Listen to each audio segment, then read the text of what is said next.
For hanging with us. A quick little tour around the AFC East continues now as we welcome back in on the Wester Hotline former Bills beat reporter for ESPN.com, currently serving in that role with the Miami Dolphins, or for the Miami Dolphins for ESPN.com. He is Marcel Louis-Jacques. Marcel, it's great to have you on the show again. Nate's in for Mike today, and I know you guys go way back as well, so welcome in. Absolutely. Always a pleasure to be back. Thanks for having me. So you're not like in your 70s yet. You moved to Florida on us. I'm still kind of bummed out. We're all trying to get over it still, Marcel. You know, I took a picture of the weather report today, not to rub it in, but I just saw, across the country, minus 18 in Billings, minus 14 in Kansas City, negative 4 in Chicago. And then there's Miami and it's 83. And it was like, oh yeah, that's why I did this. That makes sense. Yeah. We're not envious at all here. It feels like one of the longest winters we've ever experienced, but I guess that just is how it happens when you start getting older. So how are things with the Dolphins? What's the top of the news cycle in Dolphins world here, Marcel? Is Tyreek Hill going to be fine? Do they need to move on from him, or did walking back his comments during Super Bowl week sort of strike the right chord and everyone's on the same page now? The Dolphins didn't really have much of a plan to trade Tyreek Hill. Obviously, he and his agent walked that comment back pretty strongly over the past, we'll call it month and a half. I think there is a world in which the Dolphins can sit down, the Chris Greer, Mike McDaniel, assistant coaches, and have a real discussion about, whether what their ceiling is as currently constructed, with this much money allocated to the wide receiver position, where can they go, considering it has not resulted in a playoff win over the past 3 years, and last year it didn't even result in a playoff appearance. So I think there's some serious questions, but they're going to look at that 2023 season where they felt like, they were real contenders that just simply ran out of bodies at the end of the season. And I think that's the most likely occurrence, is they try to recapture that form. But they do need to rebuild the offensive line. I think the big thing that we hear from fans every year is, hey, Chris Greer, when are you going to address the O-line? And he's got this response that y'all are more worried about it than we are. And it bites him every single year. This year I asked him about him after the season, and he's like, okay, yep, you're right. I'm concerned about the offensive line. We are going to have to allocate real resources to it this offseason. So it's going to be a rebuild.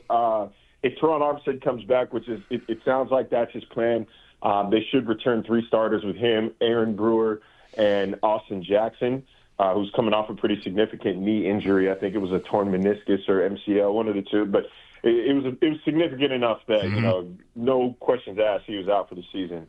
They're going to have to replace 2 guards, and if Armstead retires, then you're throwing Patrick Paul in there at left tackle. But I think we're seeing real resources being allocated toward that position here in the coming months. You alluded to the money spent on receivers with the big contract with Tyreek Hill, and now a big contract with Jalen Waddle as well.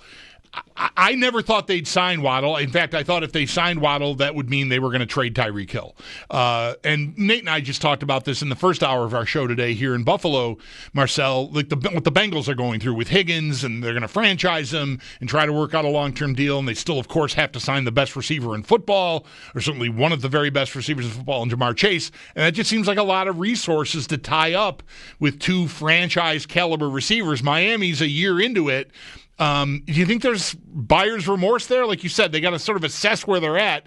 They've got a lot of assets deployed at one position there. No, I think it's hard to say they would regret signing Waddle. Although he's kind of that rare occasion over the past few years where they've re-signed one of their own. We've been seeing homegrown talent walk. Andrew Van Ginkel, Pro Bowler. Christian Wilkins, $100-some-odd million contract. Robert Hunt, Pro Bowler. All of whom, did not get a comparable contract offer from the Dolphins, last offseason. So bringing Waddle back, I think they spent significant assets to get him. You saw when he and Tyreek are on, that 2022 season where Waddle had, I think it was 1,300 yards, Tyreek had 1,700. I think they're holding on to that. It's almost a nostalgia factor at this point. That was not the case last season. I don't, for whatever reason, if you want to say it was Tua's health, then sure. But Waddle's production has been dropping ever since that season over the past few years, and Miami is pretty intent right now on spreading the wealth around and employing more of a balanced offense, incorporating the short, intermediate part of the field, middle areas of the field. So now in hindsight, it looks like, I don't know if our roster construction fits our current philosophy if you're the Dolphins, but I don't think that there's a lot of regret in rewarding a homegrown guy who's done things the right way. He stayed out of trouble. He works hard. I don't think that's a sense of regret per se. But, as Dan Orlovsky said, in a warning to the Cincinnati Bengals, when you sign and pay big money to two receivers and to the quarterback, you better be drafting extremely well, right? Like the Philadelphia Eagles, for instance. Big money to Devontae Smith, big money to A.J. Brown, big money to Jalen Hurts, and they nailed just about every draft pick you can hope for. So this is really a big offseason for Chris Greer, who, he had sort of a full allotment of draft picks last year, but in 2022, 2023, he had 8 combined draft picks to work with. So there's not a lot of and let's be honest here, he hit on one of them. He hit on Devon Achane. That's a hit. The other 7, only Channing Tindall's on the team. Cam Smith is on his way out at this rate. So this is a big year for him in the draft, like in Indy and the pro day circuit. He has to hit on these draft picks here. He's got to find some guys who can contribute now and who can contribute on rookie deals for the next few years in order for this model to remain sustainable. It's not just, Marcel, that the model you're talking about them moving to, what they're going to need for it.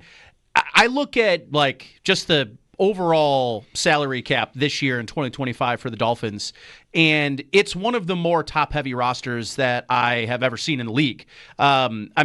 4 guys that are going to make $20 million this year, another 5 that are going to make double digits in the millions, and a back of the roster that I think what you're talking about is, I think this is the one area the Bills have been good at, is maybe they haven't hit those first-round picks, but they have a roster that turned over 6 captains last year and basically had their, kind of starters in waiting behind them. And right now that is definitely not where the Dolphins sit, but a guy like Javon Holland, who's probably going to get a pretty big number in free agency, is that even a conversation that the Dolphins can have right now, knowing that, they still got Bradley Chubb on a $28 million cap hit number coming off his second ACL injury? That's not a restructure option. You can't restructure him with an injury history. And so, how do you, if you're looking at this team this year, is Javon Holland going to even, are they going to even be able to get an offer into him? They have to. They're not, like you said, they're not in position to let him walk. They don't have that on the roster currently. They can go and get a guy like, Malachi Starks out of Georgia there with pick 13. That's a popular pick in the mocks, but you still have a hole at safety. That's the only safety you've got. There's Patrick Morris, the 7th-round pick from last year. They like him. I don't know that they like him as a starter in year 2. But on the other side, though, Javon Holland did not have a good season last season. He did not have a good year last year. Was not voted a team captain. No interceptions.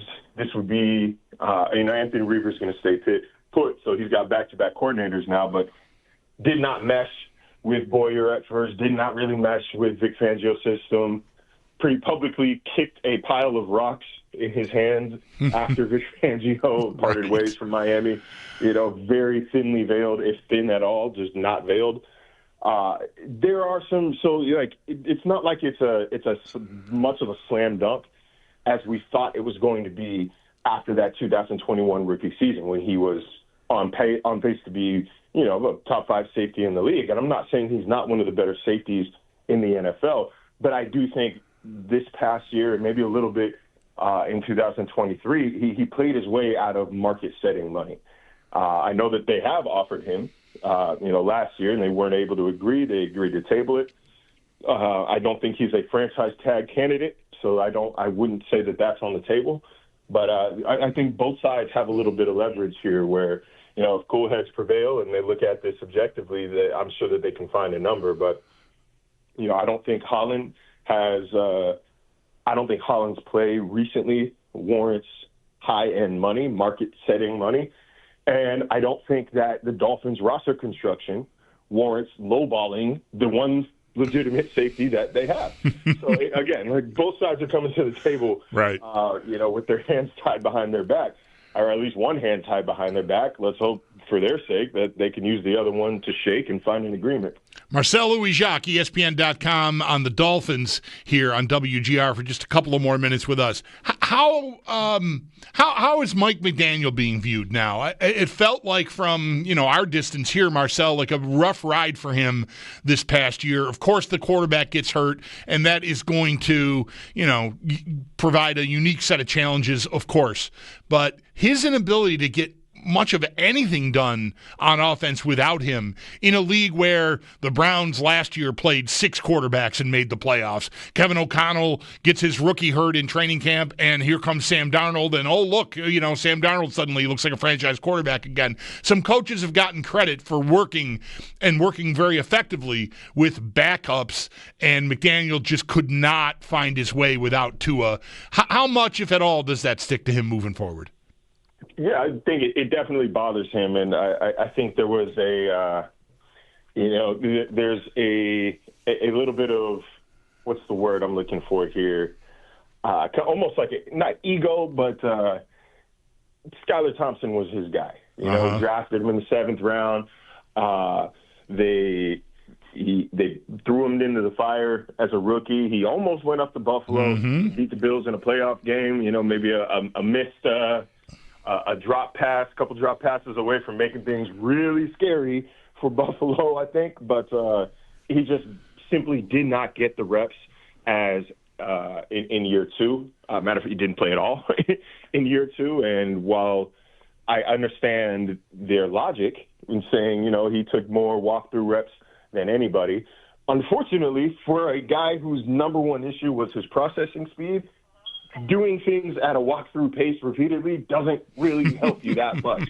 And it looked like it in Seattle. He looked like he was running things at walkthrough pace still. He was processing things at a walkthrough pace, and they were not prepared beyond that. And that it simply tanked them. Now, Chris Greer did admit that they were in the backup quarterback market in the offseason. They had a couple guys, at the last second decide to go elsewhere. He wouldn't put names to the claim, but kudos to them for trying, but it didn't work. They didn't have a guy in place. So I think that's another one right after offensive line is making sure you have a legitimate backup in place.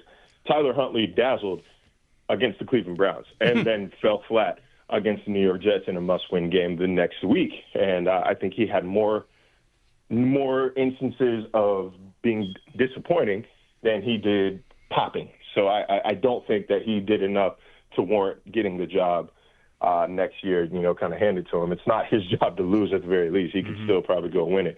But that is something maybe whether it's through the draft or through free agency, they need somebody because at this point I had a former GM tell me guys don't get healthier the longer they play. The older they get, it's not like they get stronger unless you're Tom Brady, which respectfully Tua is not.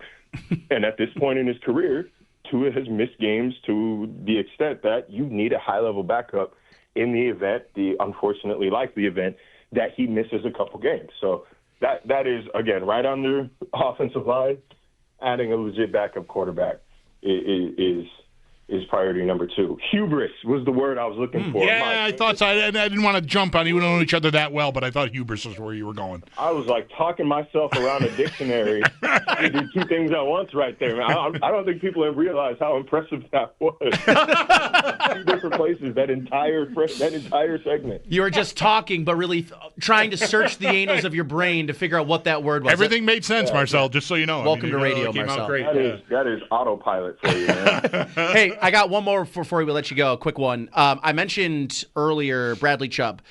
Him and Jalen Phillips both coming off, well, Chubb's injury happened 2 years ago, but where are the Dolphins with both of those players going into this year? Well, they picked up Jalen Phillips' fifth-year option, so he's going to be playing on that.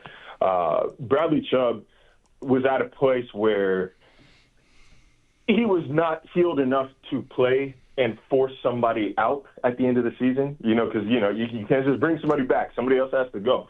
And so from their perspective, he wasn't back enough. He wasn't ready enough to warrant taking somebody else's spot. And I think Bradley Chubb understood that. So, but they do expect him to be a full go this offseason. This is not a situation where Chubb is still having to rehab the injury. I think he's good to go. They're ready for him to be back.